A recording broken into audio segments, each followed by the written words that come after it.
What's up? This is Knox from Enforcing. You're watching John the Ninja. Let's go. Ladies and gentlemen, how you doing today? It's been one hell of a crazy day, but a good week so far. Even though it might have been an effed up Tuesday, we're having a great Wednesday. Welcome to the dojo. Guys, this band that I'm about to speak to the lead singer for, they formed in 2017, maybe a little earlier, but the people that cemented it now is 2017, and they've been compared to Code Orange, which, fun fact, their lead singer loves orange, Power Trip, and others. But all you need to know that the word to describe them is aggressive, which is perfect because these guys are called enforced. And man, this Century Sign band consists of Knox Colby, he's the lead singer. We're going to talk to him in a second.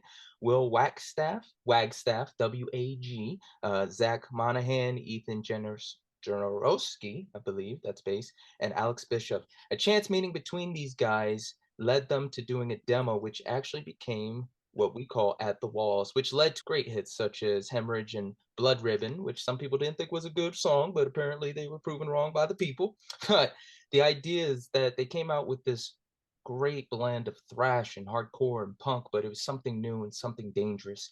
And the idea of going to a show is to know that violence is going to happen, but it's going to be controlled, but that aggression that you have is going to get out. And they've also, this is more impressive, had art done by Joe Paterno. He's done Motorhead and a bunch of other great bands. They've toured with, oh my goodness, Obituary, which, if you guys know anything about cult bands, and I don't mean cult like Satanists or Dark Forces, they are the band to know. Wonderful musicianship, Gatekeeper, Municipal Waste, Podcast Friends Undeath, and their latest album, War Remains, is coming out April 28th. It's pure intensity, but it's showing how the band has matured from their humble beginnings to their sophisticated start. Guys, here to talk for the band and for guitars, well, I give you Knox Colby. Sir, how are you doing? Doing good, my friend. How are you?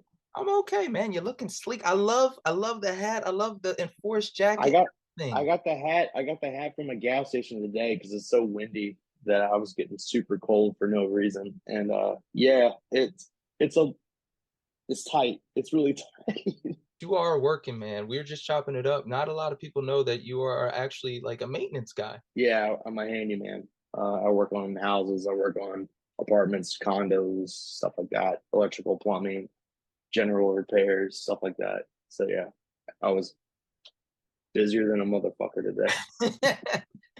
But man, you know how coveted that skill is, especially nowadays. You know, people moving away from like the Oh traditional. yeah, I know. But you are actually, you have your degree, man. And this is what impressed me. If I'm correct, your degree is in Asian studies. What specifically? Yeah, you did your homework, and I really appreciate that. You also you know my favorite color is orange. Like that's crazy. Uh, no one has ever brought that up. That's really cool.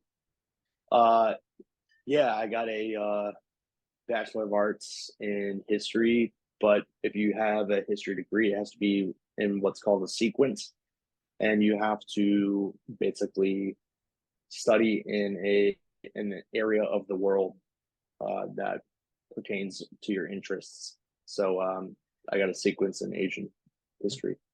So what led you to that? We're gonna dive way back, man. We're going That's back fine. That's fine. and whatnot. But you know, when you find the bachelor's to study, sometimes you know it's not necessarily your first go. Me, I studied biblical studies. Man, that's far from what I'm doing now, and that's far from what I wanted to do. But I knew Oh I yeah, had I was talking to my girlfriend yesterday. We go on walks a lot, and my girlfriend and I were talking about college and stuff. And I remembered a professor, Professor Spiro, and I forgot. I was like, I took an entire course on Judaism.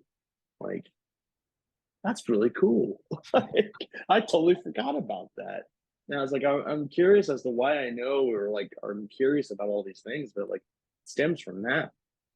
Um, but no, I got into Asian studies because living and growing up on the East Coast of the US, you're hammered in like the colonial history and the Revolutionary War history of America growing up. So your middle school and high school social studies or history is is just the same bullshit over and over and over again. And I was like, that that's not helping me in any way. So when I got to college, I was like, do I really want to take a Southern social studies course? Like, no, I've pretty much already got it. Like, I don't need it. So I was like, I want to know the most wild ass shit that I don't know anything about. And Asia is the farthest thing globally that I could get to. So I studied Asian history for 4 years, and it's fucking fascinating and it changed my life. So I'm forever in debt to my college career and the people that the professors and the opportunities I was given based off of that. Really expanded my life. Because I found it fascinating. You just kind of one shot at it in most interviews. It's like, yeah, I was in Asia, and then I went back here, and then we met, and then that's when you met the guys. But it is one thing to actually live in a different environment. I was very curious when you actually Totally.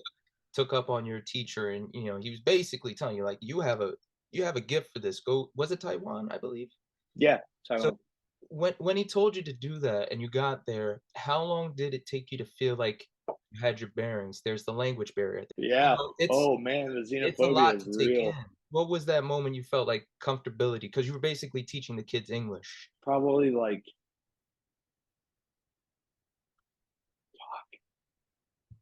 probably like I'm getting all glassy eyed now. Probably like 5 or 6 months. Like for my students and their parents and their grandparents and to be okay with me. Like I'm a heavy set, short, uh, bearded dude like from the West. So there's like, who is this heathen piece of shit? Like teaching my kids uh how what like A is for apple. Uh and so that took a long time to gain like a lot of trust for a lot of people. And I think for a lot of people, I would say the majority, everyone, like once they knew me and understood that I wasn't some fucking douchebag from the West or like some deadhead that was like trying to like get spiritual by moving east. I went there because I was told to go there by my professors that yeah, I was just like no, I'm coming here with like a hat in hand. I'm just trying to be the the instrument that I'm supposed to be. And yeah, it took a long time. It took a long time, but it worked out in the end. To the point, I mean, I got a lot of accolades as being a teacher, and I got a lot of approval, which is hard to get. Um, yeah, I mean, it's the most probably one of the most awe-inspiring, positive, you know, moments of my life. You have this great connection with the human condition. And I have to ask, man, going back, what was your upbringing like? Like I talked to Alex Jones of Undeath about this. And we talked about how Yeah, all these great, really aggressive, mean-looking stage characters like Corpse Grinder and the Black Dahlia guys, and like yeah, everyone on stage is like, yo, they are here to kick my ass. And then you meet them in person, and it's like, and they're not. yeah, the nicest people, got your back when you needed, the help. So, you know, your ability to write these lyrics and really check these things out. I was wondering what it was like growing up for you, because aside from the music, man, you do like poetry. You Yeah. grew up in a certain way that shaped you. And even though it might have been negative, might have been positive, it gave Oh, you this ability to use your outlet to help others. So what was it like growing up? yeah, it was overwhelmingly positive. Like I was talking to my mom earlier today. I'm actually gonna do a bunch of work over at her house tomorrow. But like yeah, like my mom lives about 15 miles away from me. My dad lives about 90, but it's still within like an hour and a half drive. and they really kind of garnered. We know you're not going to be president, and but we like whatever you're into, you're really into.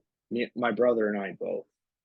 Um, so it's just like kind of this go with God feeling or like sentiment.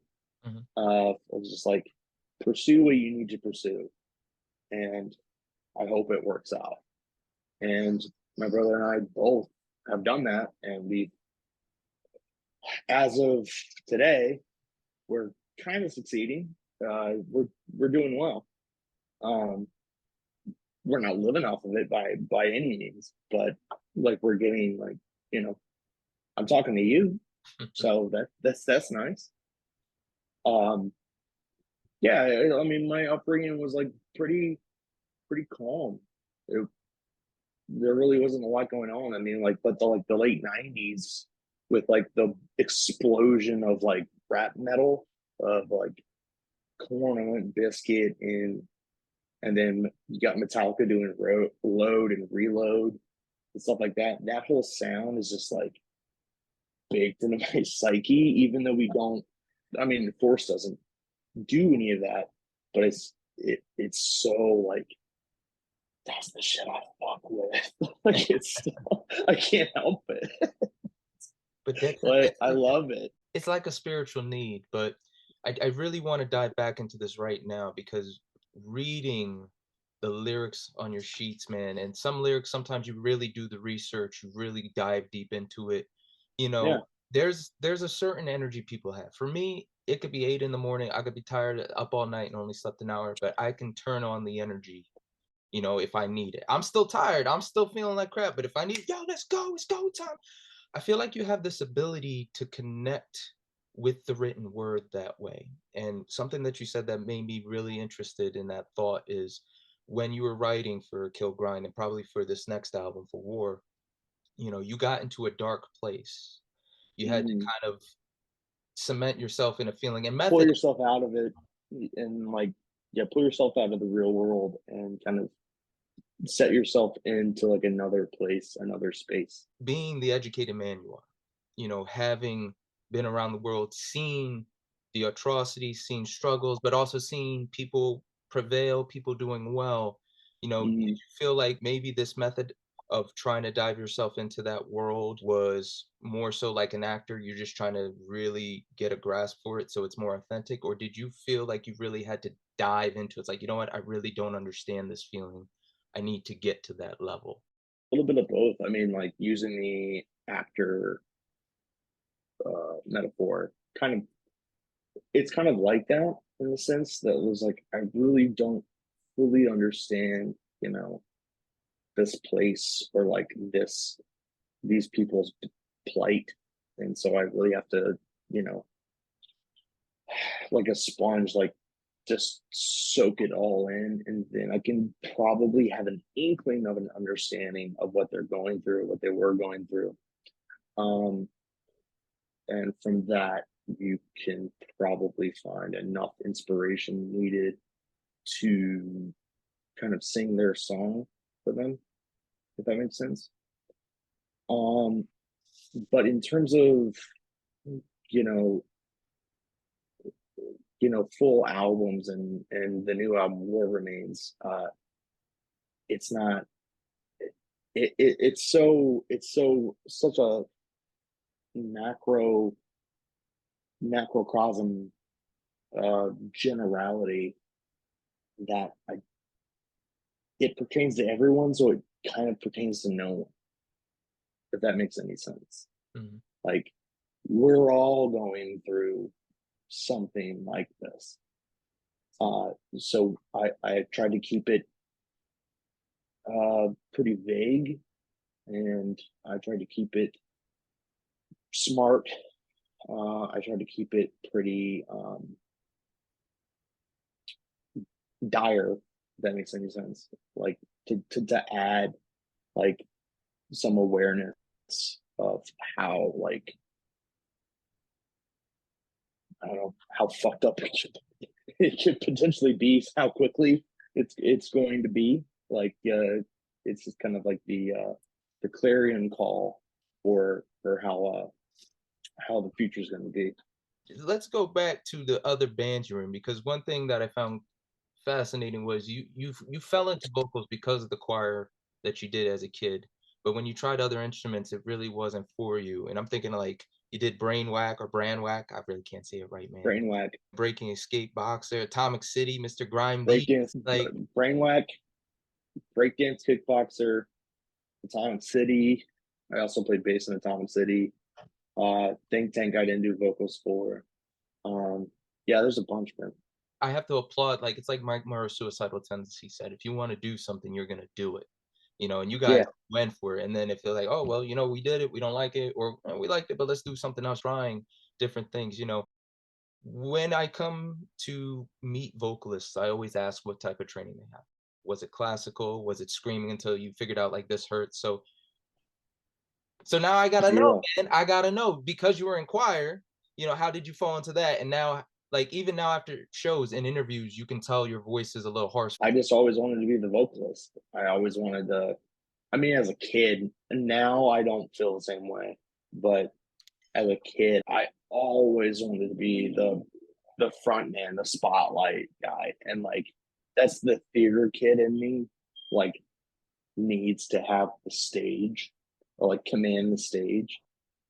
And now it's just like, okay, like there are other people on the stage. So I don't really need I don't need to command everything. We're all commanding like parts. Like why would I need to command the stage when, Will's doing a solo? Like that's his time to fucking shine. So I need to dial it back.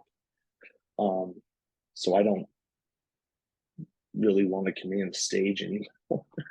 It's kind of a silly, like, I don't know, the high school dream to be like this kind of theater person, but like it doesn't really actually work out that way. Interestingly enough, the joke of the band is like every time you start talking too much, the guys turn on the amps. You hear it's like, oh, it's time to start It's talking. because I can just chatter forever.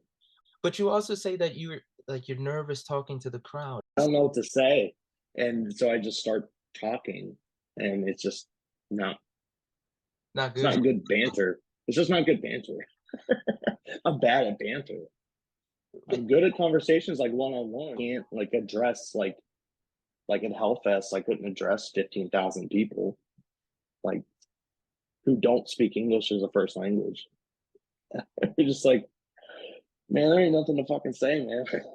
Like I'm just word. So what would be the first time the guys figured out like, hey, let's do this to get you in? Day one. Wow. Day one. They're just like, shut the fuck up. Like, you were talking nonsense. And if if we just let you talk, we'll never play and our set time is gonna run out. So it's just like, all right, hey, you can talk for 30 seconds here, drum up the crowd, promote all the other bands, like, say everything you need to say, get everyone ready for the second part of the set, and then shut the fuck up. And we're just like, and I'm like, great, we have a path. Like, because I don't have, I feel like I'm working off of nothing, of like ether. I'm like, just freaking out on stage. And like, especially with all the adrenaline and stuff, I'm just like a feral animal. It's just like, we got to have a plan set in place so I don't go off the script. Another thing is you learn that you don't like is a certain word to say consistency. I would say more monotony of like certain things happening the same way over and over again. So Mm-hmm. what's an example of how you try to mix that up with the guys? Like for me, I'm sitting here like this is the perfect time. I'm just gonna keep talking as they start playing and mess with them. Like little things here and there. Improv or like spur of the moment. Like if it just clicks and turns on in my head, then I'm gonna do it. Like if the crowd is going fucking nuts, then I've got tons of feedback and like specific people like stage diving and freaking out and stuff like that. So I can call someone out and be like, yo, that was fucking crazy. Like I'll I'll play with the audience. But in terms of like having like a rule book in my back pocket, I don't have it. Like it's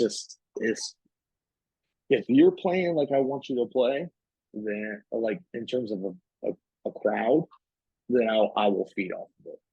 Like we'll have fun, but I don't have anything like stored. So now we come back. You're in Thailand. Something family wise brings you back home, and you're kind Yeah, of at the point of like, okay, I don't know if I'm gonna do music anymore. I'm couch surfing. I don't know if you're at liberty to speak upon what actually made you come back home. But what I found sure.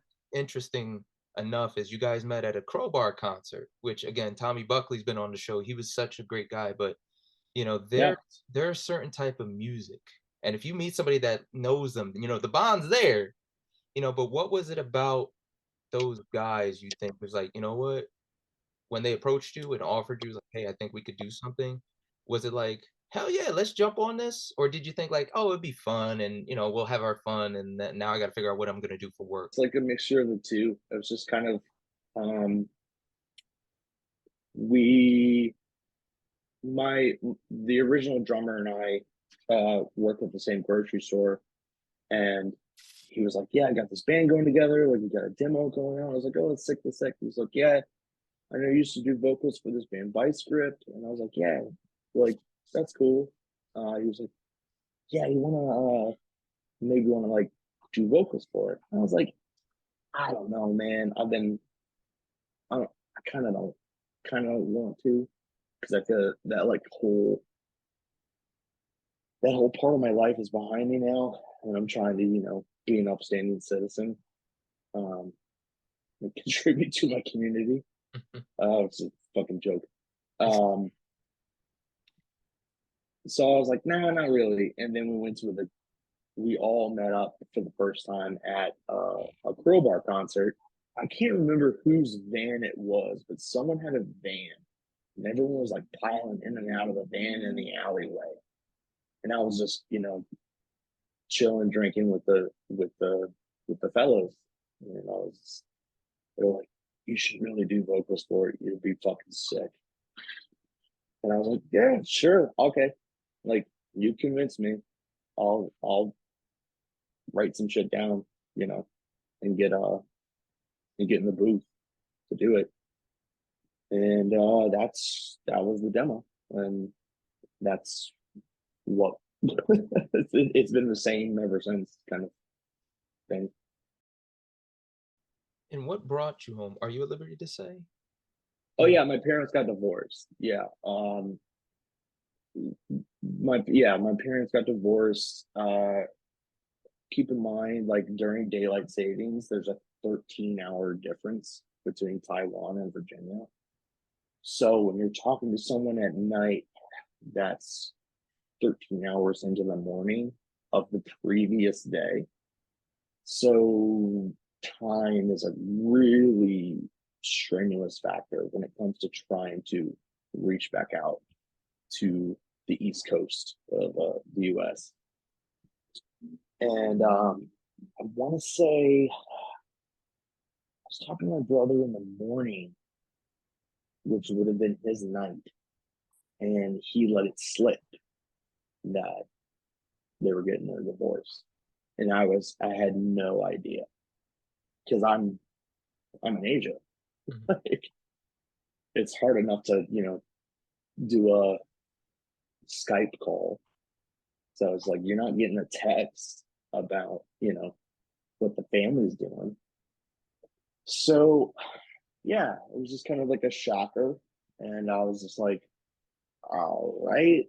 And I got, you know, went through the motions of, being extremely fucking angry at everybody, and for not telling me, and for trying to keep it a secret. And I got like super, super, super angry with everybody. But while I was over there dealing with that, I reconciled with most people. And then I realized that uh, my mother didn't have any like support, uh, for lack of a better term, just support. Um, and so I decided to come back. Um, Under the guise of one of my best friends uh, was getting married around the same time as like my contract for teaching was ending. I was like, okay, I'll take care of the family under the guise of I'm moving back because so and so is getting married and he wants me to be one of his best men and to kind of like placate everything. And I did, and I've been living it out ever since. I mean, there's a completely different like multiverse of me still being there, but I made the right choice. I think I'm doing exactly what I always wanted to do. And it's weird how, how I subscribe to the universal theory, but how the universe itself guides us through painful situations, or sometimes ones where it's like everything falls into line. But Mm-hmm. it is fascinating because how quickly you guys rose through the ranks, even with the pandemic. You guys were doing serious business. Richmond, Virginia is so well known for having just this great combination of rock and punk and hardcore and thrash, and everybody's into it. It was really good that you were listening to D. Snyder growing up because you got a little bit of everything from his show. Yeah. But when I look at you guys and I hear the music and I can hear all these influences, but you make it your own. It's so positive to see how you guys get not just people in Richmond, but people outside of the area to go, damn, that's good. To break away from the classic metal, Right. like this is not Master of Puppets. What is this Black Album crap? When people were going through that with Metallica, so you Yeah, know, yeah. what do you think it is about you guys musically, about the Twin Attack, about how everyone's gelling, that you guys are able to bring these hardened vets in metal and go, you know what, these guys are great. They're the next best thing. They're bitching when back in the day they'd be like, "F them, my team." Yeah. I don't know. The easy answer is that came from the underground. Like it came from people playing music forever, uh, and it came from you know people and bands and culture and lifestyles that garnered and wanted to push and make this type of music. Um, that's not. I wouldn't say it's prevalent in a lot of areas of the world, but like Richmond wants to make sick ass bands. And so there's people constantly making bands and constantly pushing the envelope and constantly doing something different or new or fresh, that to the point where it's just like I don't think Enforced is the band, but I think Enforced is just another, this sounds gloating and I don't mean it to be, is just yet another champion of the underground that like makes it out of the underground into something bigger. And you should brag, man. This is your time to brag. You know, No, I'm not a bragger. I can't do it. I can't do it. there's something to be said to be accepted by these older heads. I already said you guys are transcending, you know, that standard. Before we get to the new album, War Remains, man, I found this so interesting. You found the UVB 76, the buzzer, and you guys Mhm. used it on Curtain of Fire. Who found that damn thing? If people don't know that are watching, this is literally a Russian radio, basically a signal, and it just goes on. It's been what, 76? It's been going on since. Yeah, 76. And I'm like, and people, it's like watching trains. I got nothing against it because I love trains too, but it's just, it's one of those things. You find it, it's like that's so bitching, and then you're like, how the hell It's did I so find niche. this? like you would never understand it unless you already knew it, So which is which is what I liked about it. Um, I found it through my friend's podcast, and I'm gonna bump him hard on this. Overnight Drive, one of the best podcasts in the entire world, number one forever. They're the best. Uh, one of the hosts, Hans, is very eclectic in what he finds and what he likes. And he found the constant YouTube live stream of UVB 76. All it does is just constantly stream the radio frequency that comes out of Russia. And you can literally look it up right now. Like if you typed in UVB 76 live stream, it would show up on YouTube. But it goes through, it's so sick because it waxes and wanes through like clarity, which is so sick. And it's just almost like its own living, breathing thing of just like, well, if Russia's doing bad, like the frequency's really fucked. Like you can barely hear it. And when they like stop the buzzer to say like Ashkod, Nikolai, Nishkov, like do like say codes through it, you can barely hear it. It sounds like crap. When Russia's doing good, you can totally, it's so crystal clear. So doing having that after killgrid on side to close out side A to me seemed like a very clear choice because there's a conspiracy that radio frequency has to do with the dead man's hand nuclear execution of the Russian nuclear plan. And once that frequency is severed or stopped, that means that nukes are in the air. So having that after killgrid was like, that's perfect. That's so perfect. But only to me, because I'm the only person that knows what I'm talking about. And so when it came out, everyone fucking hates that goddamn buzzer because they're like, why is this? Okay, the song ends and then it's just like a bass note being hit for like 2 minutes. You're just like, man, it's so much deeper than that. It's so much cooler and nuanced than that. And like, you don't understand, like what I'm talking about, or like even what I'm referencing. And then Century was like, hey, you might not want to do that because you're you're taking a Russian frequency or a recording of a Russian frequency and putting it on your album. That's a bad idea. Don't do that. And at first I was like, we should totally fucking do it. And they're like, don't do it. And so was it Will that came up with the sound after that? Because I know that you guys had to engineer. it was Arthur. Yeah, it was Okay. Arthur. So Arthur, we told Arthur, it was like, hey, you gotta cut the buzzer. He's like, fuck that, I'm gonna make my own buzzer. So he listened to enough buzzer stuff and basically recreated it. So it's non-copyright Russian radio wave buzzer. Like it's the same, it sounds the exact same, but it's just not. I did look it up just to hear it. No offense, man, I didn't hear nothing live, so I had to pull it back. So they must not be doing too hot. But now, if you're gonna walk around, you gotta show the dogs, man. They gotta make an appearance. No.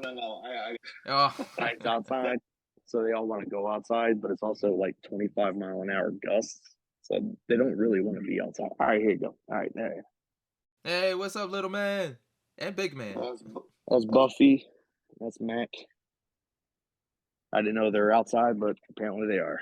Now that you are at War Remains, man, you know, Killgrid, you guys had so much time to work on it. The pandemic really gave you the opportunity to fine tune it. And we're talking everything from the album artwork right back to the mixing, and you guys spent hours just listening. When I heard War Remains, after listening to everything you guys have done, this the only comparison I had is like when Slayer did Rain and Blood, and then they did War Ensemble. Rain and Blood, Yeah. this is Slayer. We're rough, we're rugged, we're here to stay. War Ensemble, this is our sound. This is us mature, and this is us at our absolute best. Yeah. Would you consider War Remains that reflection? Yeah, in a way, because I think Killgrid was such a struggle in terms of recording. It's something I would never admit at the time, but like we put so much pressure onto ourselves, like so much unneeded pressure that we just wanted to make a really good impression for our first, big debut album, that we kind of missed the boat, I would say. That being said, now that we've finally got to, slowly figure out how albums are released, and the record companies, role in that, it took so much longer than it should have naturally, that we kind of got a slow crash course into all of that. So when it came time to War Remains, it was like we know exactly what to expect. We know exactly what we're going to do. We know exactly, the schedule of how things are going to work. So this one is far more. It's far more us, because it's far less, like pushed or rushed or anything like that. No pressure. There was no pressure, I think, is the best way to say it. I didn't think once about, like, oh, what's the label going to think? It's like we did it in between two tours. We did it in between the At the Gates tour and Slaver the Grave tour. So it was just like we got home from the At the Gates tour. It's like directly into the studio, and we're just like, all right, let's just bang this one out. And it was just like, that's just, I don't know, it just felt like another day at the office. It was cool. I felt really good about it, and it's rugged, it's raw. It doesn't, it's not super polished, like you said with Slayer, like seasons in the Abyss and Hell Awaits, and albums like that. Like, to me, that's, I think, subconsciously what we're going for, because it's like, fuck it, just blast out the fucking songs and get it over with. It doesn't need to be perfect, but like that's what, in like, the War Remains is what Enforce sounds like. Whether you just see us live or to hear us recorded, that's the actual interpretation of it.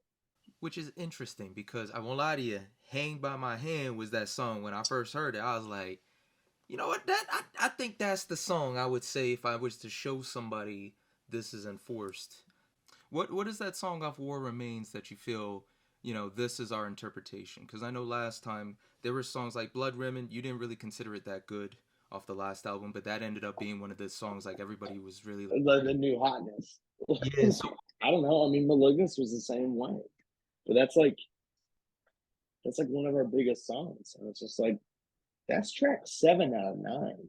Like, I didn't think anyone would actually make it that far, so it's cool. I'll let the masses decide on what is like the big track, but for me, I really enjoy Ultraviolence. I really enjoy Aggressive Menace. The Quickening, I think, is our favorite, or at least a majority favorite for the band. Starve is probably a slow like a slow burner to being like really big. Because like on the surface, it's probably not that great, but once you listen to it a couple times, you're just like, this track bangs. Last song, Empire, like I had to write the last blurb of lyrics in the studio, like the last like 4 lines, and just to finish it. And they're like, make something up super quick. And I went to like the back area of the studio and I was like chain smoking. And I was just like, what the fuck am I gonna do? And I just wrote basically the thesis of the entire album. And I was like, that makes so much sense. And I came back and I did it, and they're like, that sounded tight. Like, you want to change anything else while you're on this, you know? On And I this was like, yeah, on this trip. I was like, yeah, I do. Like, let's fuck with the I can't remember what song. If I listened to it, I would know. But I was like, yeah, let's add some shit to this. Let's add some shit to this. Let's change this part. Like, I'm on a fucking tear right now. You made a statement of how when you first started showing the lyrics to the guys, you know, you were giving a part of yourself that you weren't necessarily used to showing. And, you know, Yeah. we all have those secrets, we all have certain things. Now that it's out to the public, you know, I'm just curious, what was one of those lyrics where somebody read it, they looked at you know, that look they give us as friends, you know, that, you good, you good, Chris? Want to talk to you, man. You all right? Yeah. This is great, by the way. This is great. It's just like reading it and being like,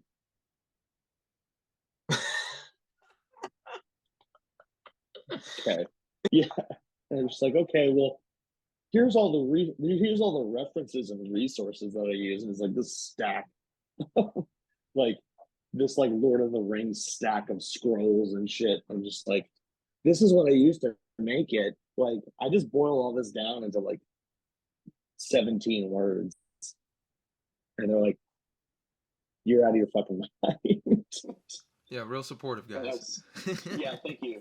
Uh, I think the main clash, or not the main clash, the first real clash was with the song "Warremains." Um, not in a bad way, but that's one of Zach Monahan's songs, and he we did a demo of it, and then I recorded at a different studio in town how it was supposed to work in my head, or like how I thought the lyrics should be, and sent those tracks back to the band. And while we were on tour, um, everyone heard it in the van, and so I felt like it's like showing your teacher it's like showing all 5 of your teachers like your homework and being like, don't fucking don't be a dick. And Zach, I mean, was very forthcoming. It was just like, what are you talking about? Like, why is it called war remains? Like, what are you referring to? Or like, what are you talking about? And I explained it to the best of my ability because I don't fully understand all of it. And did. And he was just like, it's pretty fucking sick. All right. Like, title track, good to go. Just want to make sure that you knew what you were doing. It's like, oh my God. Oh, the pressure's off. But you guys have been straightforward with that. Like, if something's off, like if one person hates it, you know, you guys are like, nah, scrap it. Even though somebody would, somebody could be like, oh, well, one person hates it, and another person like, no. But if all of us like it, chances are everybody's going to. Yeah. When fucks with it, then it passes muster. But like, if there's like a huge fuck no vote, even if it's 1 or 2, it doesn't even have to be the majority. It's just like, if 2 people really fucking hate it, then it's never going to go anywhere. We're never going to play it because 2 people really don't want to fucking do it. So how about we make something that everyone like really fucks with and really digs? And I think that has a lot to do with the songwriting. I'm just like, there are 3 brains that think three completely different ways that have to not necessarily compromise, but come to an understanding of how each brain works. And I think with Killgrid, that started. I think with Warremains, that is like the machine starting to run the way it should be. And I mean, I was talking to Will yesterday, and they already have 3 songs ready for the next album. I was just like, yeah, y'all finally clicked in, and now it's working the way it should. So yeah, we're gonna be churning out bullshit left and right. One of the songs that once I found out the story behind became a different trip was Mercy Killing Fields. Now, allow me I figured you'd like that one. my question for that, and just for the people at home, this is more based on, you know, see, now you got me choked up because it's so serious. So he had a cousin. It's fine, man. Knox had a cousin who was on life support, and he was contacted. They said they were going to take her off. There was all this drama, and she ended up surviving, a miracle. And then not too long after, had a tragic accident and passed away. And in the grand scheme of this album, it feels like it's a lot of back and forth between war and peace, how they're kind of the same, kind of different, life and death, how they're kind of the same, kind of different, being that you are the man that's, the Renaissance man you are, and you were dealing with that struggle. No, you don't get to laugh. That's serious. You've been around the world, you're touring in a band, and you have your degree. I can't claim that. Yeah. It's just flattering. I'll just say it that way. But it's like when it comes to processing life and death, in an instance like that, the question comes up: well, should she have passed comfortably in a room where it was safe and everything would have been okay, or calm and fine, or die in violence? Yeah. So for me, I don't know if it's rooted in my faith or if it's rooted from my upbringing, but it's always this idea of, regardless of your religion or thought, life is precious to the point where it's worth fighting to the last second. And the only person I could really think of in a non upsetting way is Lemmy Kilmister. He's in pain every night, but you know what? People want to see me. I'm going to go out there. Where are you in your journey as far as that thought process? Did you ever make that decision? You thought, you know what, it was worth keeping her around a little longer, or did you think, you know what, it would have been better to have her pass? No, it was far better to let her pass. Far, far better. I mean, she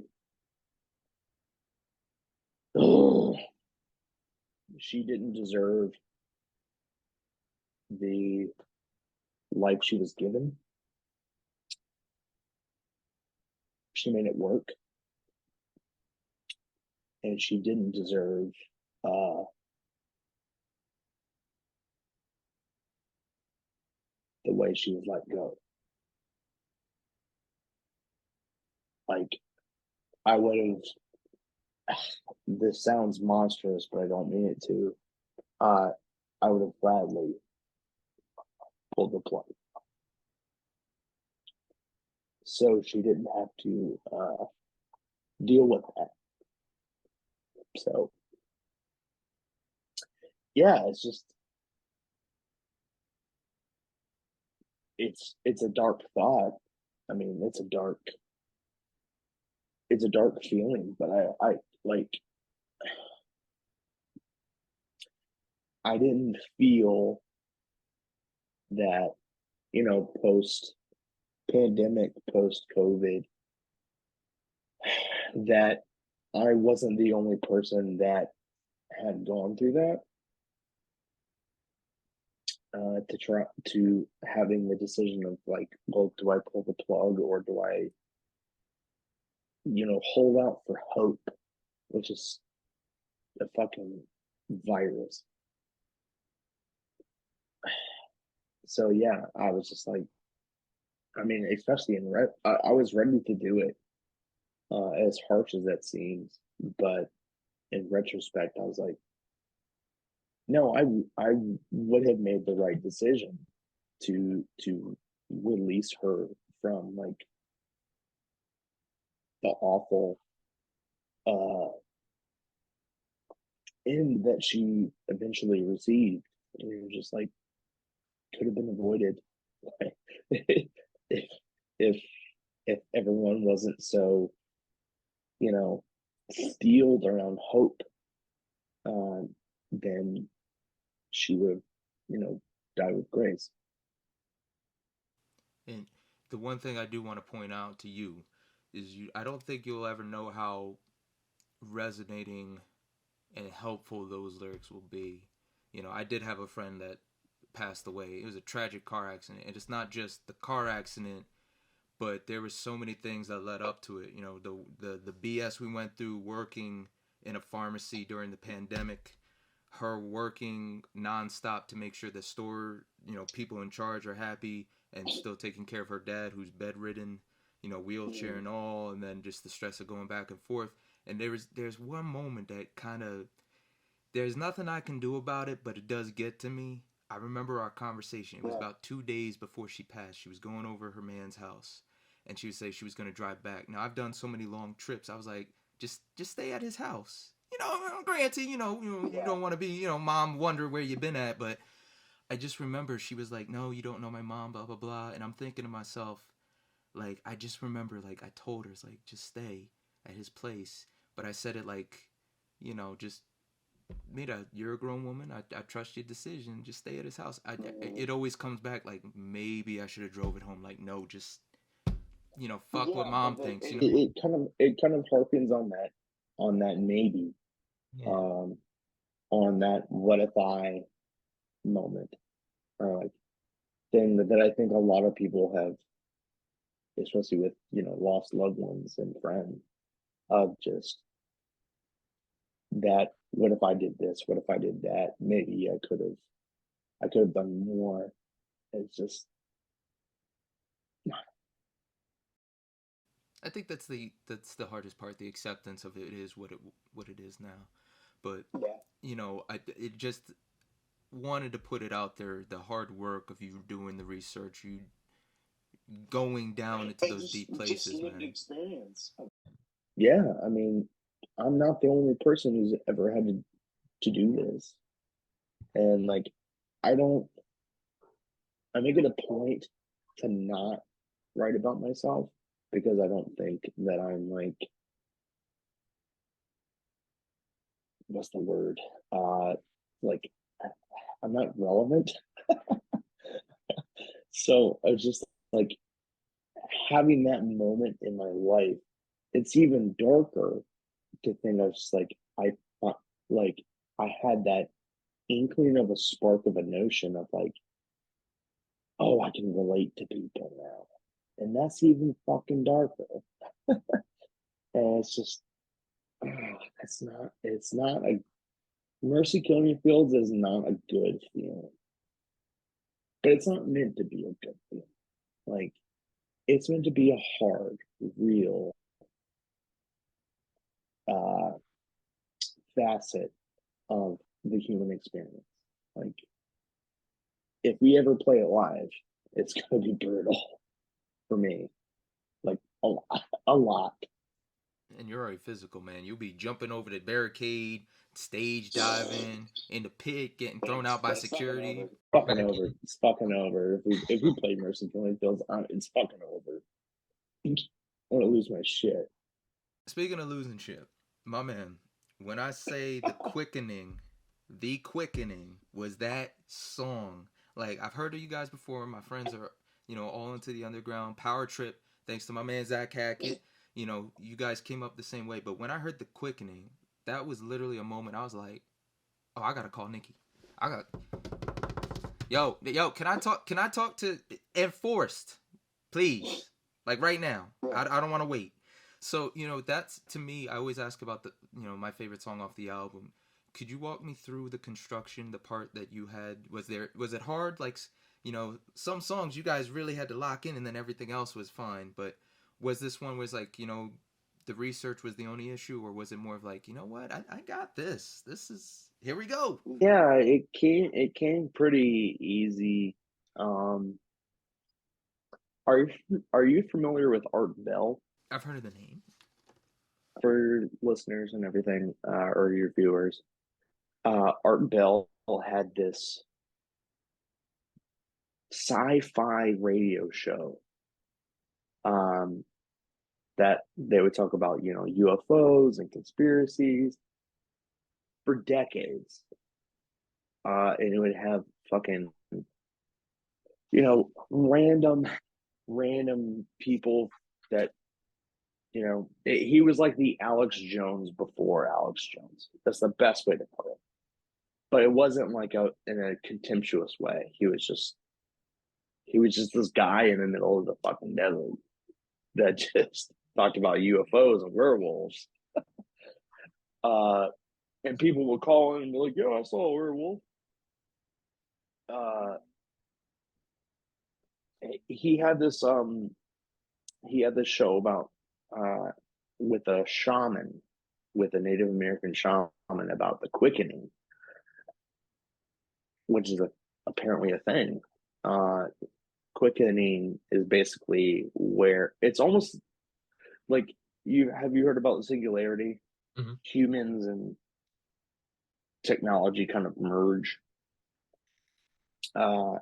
It's the quickening is similar to that, where there's too many things going on all at once that they all become one thing. And so the song is about, like just so much stress and so much torment, and there's so much shit like in your, Facebook feed or IG feed or TikTok or whatever the fuck. It's just so much inhumanity all at once, and it's just constantly tumbling and tumbling and tumbling down a hill that it finally culminates into one singular thing. Like it's the pace is quickened is basically all that it's trying to say. And so yeah, that's what that song is about. It's just you're too fragile to break, because you can't get over the idea of breaking, societal or like mentally. You can't get over it. Too brittle to bend. Like what you have as a traditional structure is too brittle to actually like convert with the ways of time and how those things change. So yeah, it's just like this constant, it's almost like a concrete mixer of just like these things have to be staying in motion for it to work. And you can't be stalwart in anything in order for, the survival of the race. Man, where were you when I was taking faith and philosophy? I could have used you I don't fucking know. I'm sitting here confused, like rain. It can't rain, but it is raining at the same time, and you over here explaining these technical things in ways I can understand. Oh my god, man! I'm a dumbass, dude. You think you see like, that I get it. bullshit? Like, Bullshit. I can put it into layman's terms. Like, What is the difference between what's the difference between dumb and clever? You know what I'm saying? My man, so smart.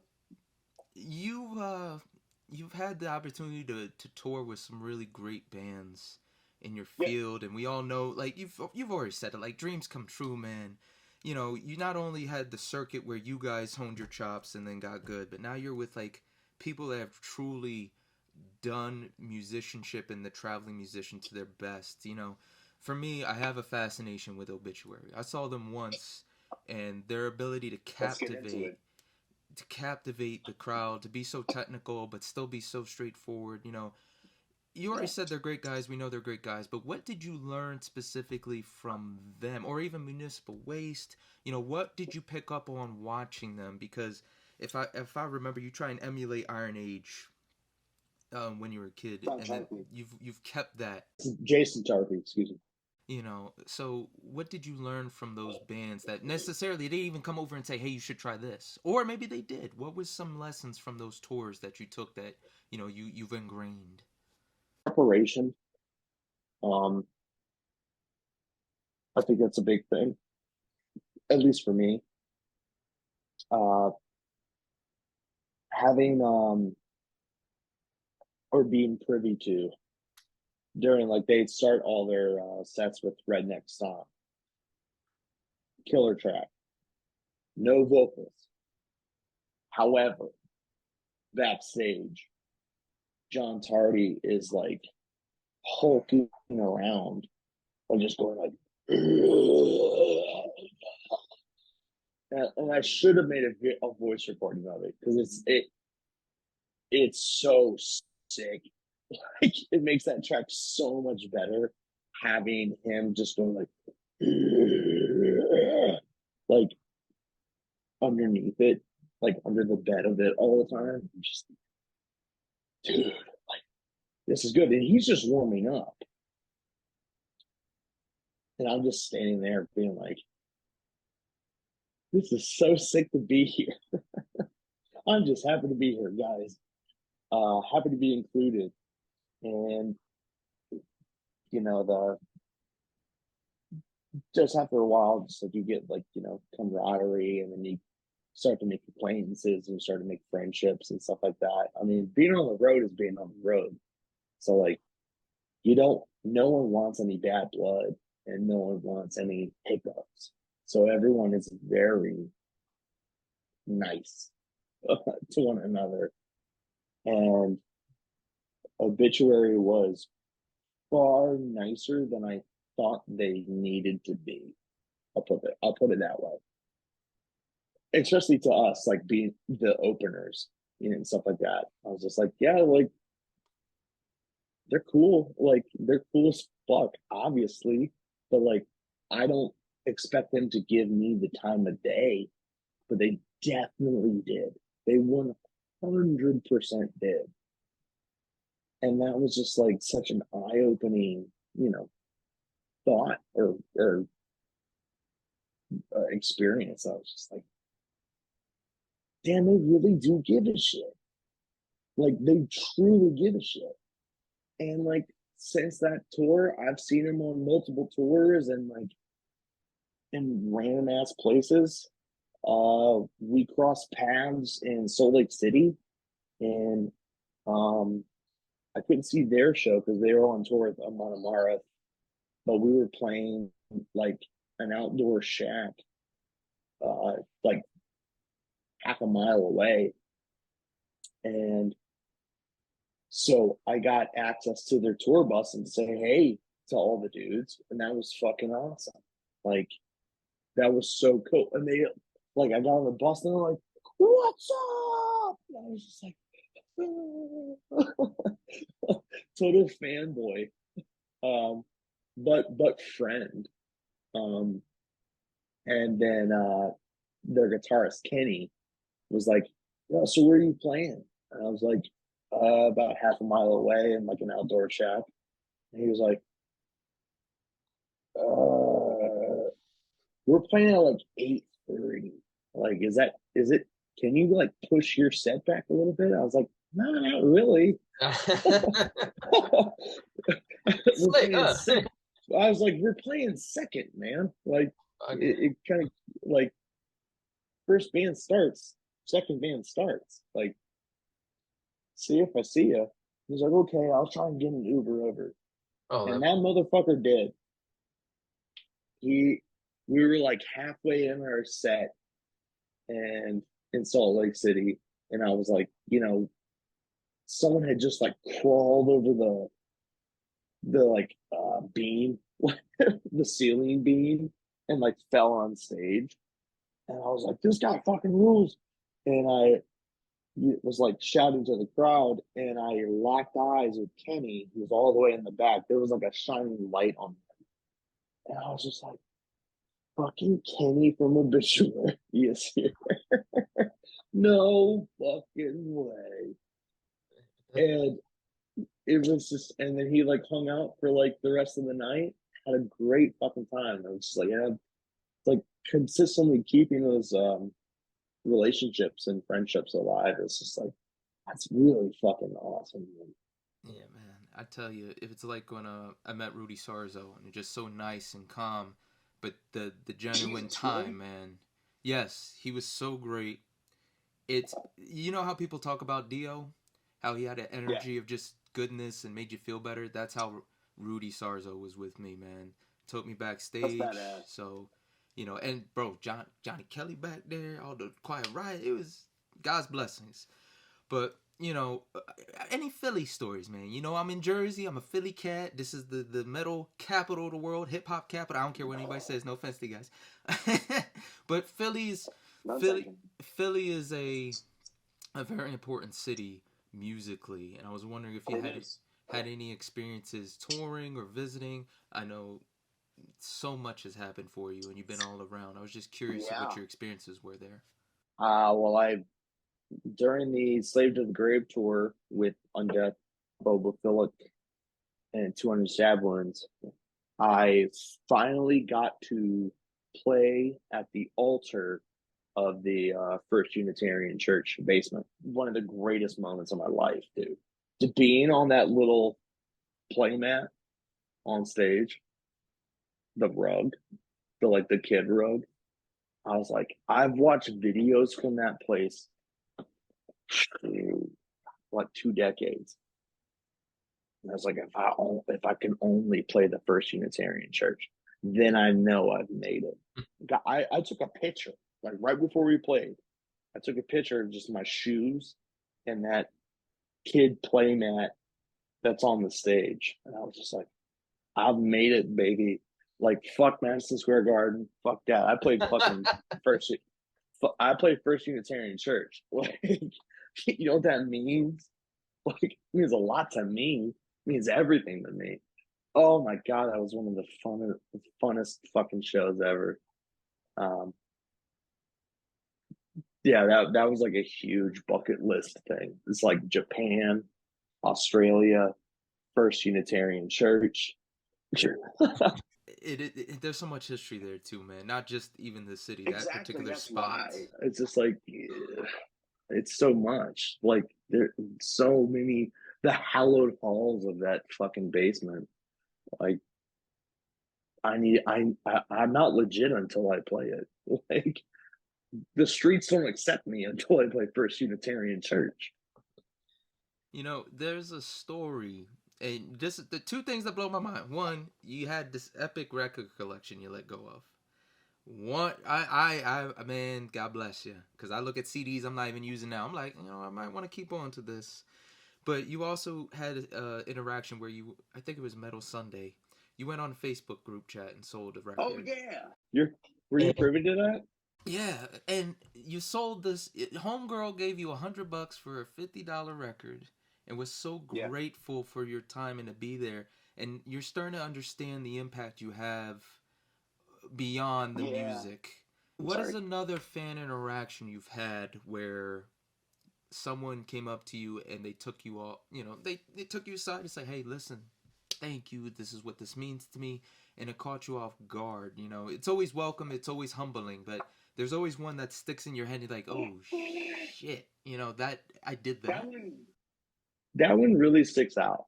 Like, I mean, in retrospect, I wish I'd have kept that record because you know I'm never gonna see it again. Period. Like that's a one of 100 kind of thing. And if I'm gonna want to buy it back, it's not worth it's not worth it for me. And like, what am I gonna say? Like, hey, I actually did vocals on this record, so like, cut me a deal. Nah, that's bullshit. You're a better man than me because I definitely would say that. I'll sing with you, man. What we got to do to make it Yeah, work? yeah. I'm on the record. Give it to me for 20 bucks. No, no. It means something to someone. So let that mean something to someone. So that's fine. Um, let's see. There's two. One is still standing. I hope this dude hears this. So I play Total War Warhammer 2 a lot. And my love of Warhammer has gotten fans into playing Warhammer. Great. There's this one dude, and I do not know his name. I only know his Instagram tag. That is just like, I'm just starting out. I'm going to learn. Like, I'm going to figure out the mechanics of all of it. Can I play you like PvP, player versus player? So, sure, I guess. Like, I'm not competitive, and I'm not really necessarily good. So, but I was just like, I never thought of it like a way of like uh speaking to fans in the ways of like playing video games together. So that's new. That's like less than a week new. Like that's pretty cool. Never thought of doing that. So yeah, so I'm just kind of waiting on him to get his chops up, which is probably going to take about 7 months. And the other is I did a similar thing for the same thing I did with the At the Walls lady. I did with Killgrid. Not like a part of any event or anything, but I was just like, dude, if you want it, you can have it. Kind of spiel. I was just like, if it means that much to you, like you can just have it. Just take it. I don't. I'm not really worried about it. I can't remember where we were. Maybe Texas. I can't remember. Somewhere on tour. Out west, which is the East Coast to the west of the West Coast. And this lady was super, hell bent on getting one, but she was like $5 short. And I was like, how about you just take it, save your fucking money, get everyone to sign it. Now it's worth a gajillion dollars. And like, if you want to keep it, keep it. If you need the money, you can sell it. How about that? And she was like, that means so much to me, and all that stuff. And it was just like, I don't understand how like me holding a silver Sharpie changes the value by $100, but apparently it does. So I'll give you the grace, or like I'll give you the value if you really need it. So I don't know. It's weird. Yeah, it's weird. But I think grace is probably the best word, man. You explaining that just reminds me how kind and courteous, all the people you've toured with, your heroes, you know what I mean? So to see you have that opportunity, it's a little weird, but we'll get you into it, This is the last question I always end with. It's the most important. What's the best piece of advice someone has given you that readily comes to mind? It's my own piece of advice that I would give to anyone that's in any band or any musician that really feels passionate about what they're creating or what they want to do. Do not stop. I repeat, never give up. Do not stop. I don't care how far in debt it gets you. Like, please do not stop, because that drive is everything. That drive and that momentum and that need to create is such a hell bent and hellbound, like, sense of necessity. Like, if you lose that, then you're fucking worthless. Like, you're it's chaff. Like, working, like, oh god. Like, if you feel the need to create, by all means, please fucking create. But know that it's going to break your fucking soul in order to make it happen. Like, please, please, please don't relent. Don't capitulate. You have to keep going. You're not, we're not done here until your vision is realized. Keep playing, keep pushing, keep marching on. I understand it's hard. It's extremely hard, but you have to, like, withstand the test, the blows and slings and arrows of time and people who fucking hate you. Just get over it and do your fucking thing. It'll work out. I promise. That was so beautifully well said. Ladies and gentlemen, Knox of Enforced. Look at the man. I did it. Show them muscles, man. Also, I just want to send everybody to their merch store before they sell out again. They have so many cool things, and every time I go, you got to get it in spurts, because sometimes you got a chance, and then just like everything else, it sells out quickly. So go check out their merch store. Check out War Remains. It is releasing April 28th. I got a little taste of it, and guys, I was blown away. Definitely check that out. And, of course, go to Spotify, check them out. Hit them up on the socials, Facebook. Go to Instagram, check out Enforced RBA, and Twitter with the same hashtag, Enforced RBA. Good sir, thank you so much for your time. What a joy that was to get to speak with you. You're welcome, John.